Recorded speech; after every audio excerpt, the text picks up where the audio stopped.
이 이야기는 성경 속에 쓰여 있지 않습니다. 하지만 그 시대의 하늘 아래에서 분명히 벌어졌던 전쟁입니다.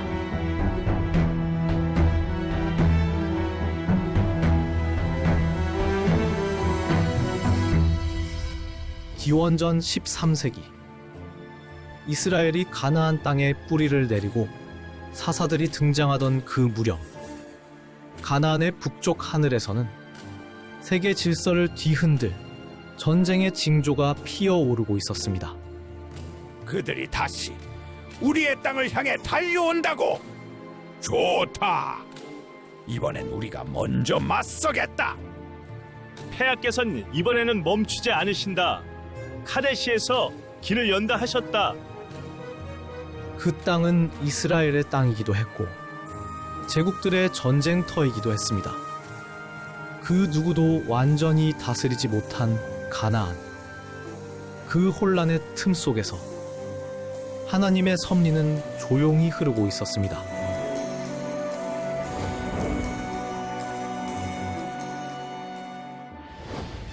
안녕하세요. C채널 방송 조PD입니다. 우리는 그동안 가나안 땅에서 이스라엘 민족이 어떻게 움직여 왔는지를 들여다보았습니다. 여호수아의 가나안 정복 이후 어느새 세월이 흘러 믿음의 지도자들이 곁을 떠나고 하나님은 새로운 지도자들을 세우기 시작하셨습니다. 사사 온니엘. 그는 하나님의 부르심에 순종하여 이스라엘의 첫 전쟁을 이끌었고 그 땅에 40년의 평화를 지켜냈습니다. 그러나 이스라엘이 숨을 고르고 있던 그 시기, 그들의 경계 너머에서는 훨씬 더 거대한 충돌이 준비되고 있었습니다. 이집트와 히타이트, 당대 가장 강력했던 두 제국은 서로의 그림자가 가나안에서 겹치는 순간을 맞이하게 됩니다. 왕이시여, 우리 성이 무너지고 있습니다. 병거를 보내주소서. 가나안의 도시 국가들은 흔들리고 있었습니다. 누구에게 복종해야 할지, 누구를 믿어야 할지. 그 혼란 속에서 한 성의 이름이 점점 더 중요해졌습니다. 그곳의 이름은 카데시. 카데시. 지금의 시리아 서부 오론테스강 유역에 자리한 고대 성입니다. 이곳에서 이집트의 람세스 2세와 히타이트 제국의 무아탈리 2세가 맞붙었습니다. 당시 두 제국은 단순히 국경을 놓고 다툰 것이 아니라 서로의 영향력을 가나안 땅까지 확대하려는 지정학적 야망을 품고 있었습니다. 이스라엘은 직접 이 전쟁에 참여하진 않았습니다.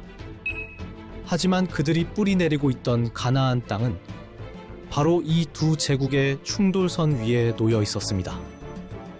카데시 전투는 성경에 기록되진 않았지만 그 시대를 살아가던 하나님의 백성에게는 눈에 보이지 않는 또 하나의 거대한 손길이었습니다.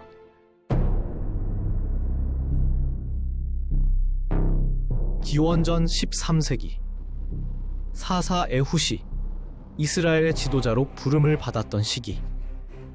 그 무렵 이스라엘이 살고 있던 가나안 땅의 북쪽에서는 인류 역사상 가장 거대한 전쟁 중 하나가 다가오고 있었습니다. 북쪽의 히타이트, 그리고 남쪽의 이집트. 두 제국은 수세기 동안 가나안과 시리아의 패권을 두고 끊임없는 긴장 속에 있었습니다. 히타이트는 청동기 말기, 인류 최초로 철제 무기 가공 기술을 실용화한 문명으로 알려져 있습니다.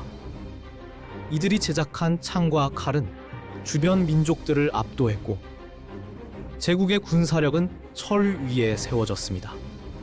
신라는 두발가이를 낳았으니 그는 구리와 쇠로 여러 가지 기구를 만드는 자요.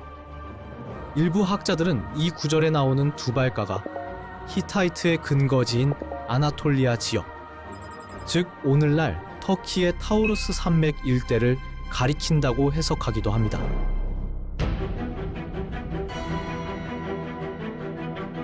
한편 이집트는 나일강이 풍요 속에서 신권 정치의 절정을 맞이하고 있었습니다. 파라오는 곧 신이었고 그들의 전쟁은 신의 뜻이었습니다. 히타이트 왕들은 태숲, 곧 전쟁과 폭풍의 신을 제국의 수호신으로 섬겼고 이집트 왕들은 아몬 라를 자신들을 보호하는 최고의 신이라 믿었습니다.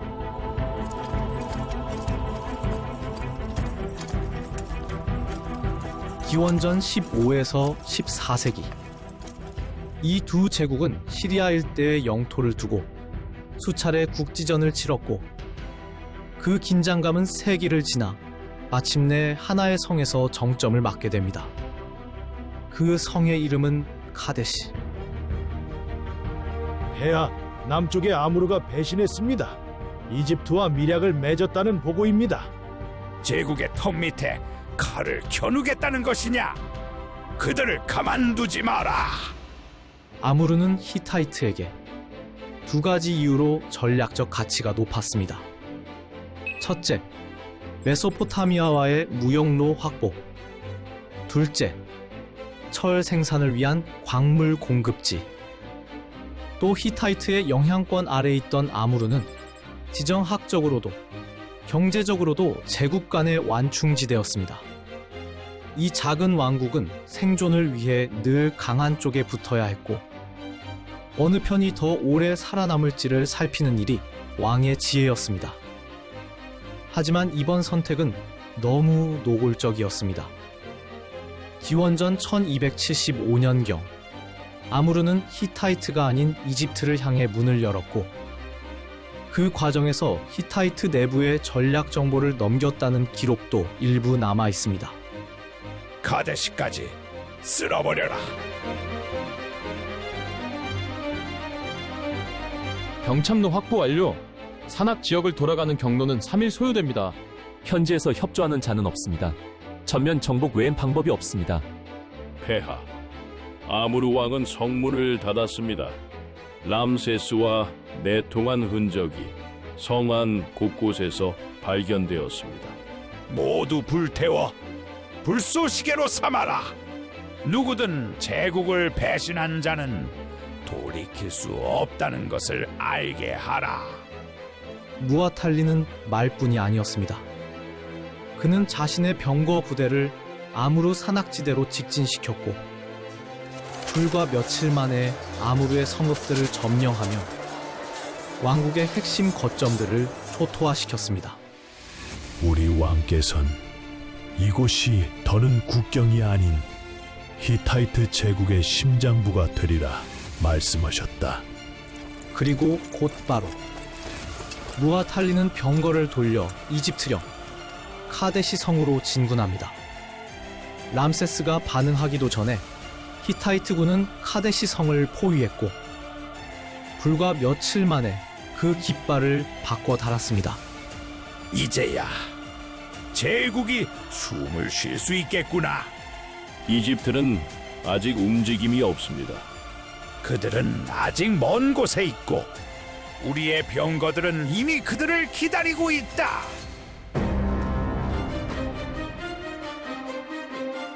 이집트의 젊은 파라오 람세스 2세는 카데시의 함락을 전쟁 선포로 받아들였습니다. 그들이 우리의 땅을 건드렸다면 우린 그들의 신을 무너뜨릴 것이다. 람세스는 나일 삼각주에 피람세스라는 새로운 도시를 세우고 이곳을 전쟁 물자의 생산과 보급을 위한 후방 기지로 삼았습니다.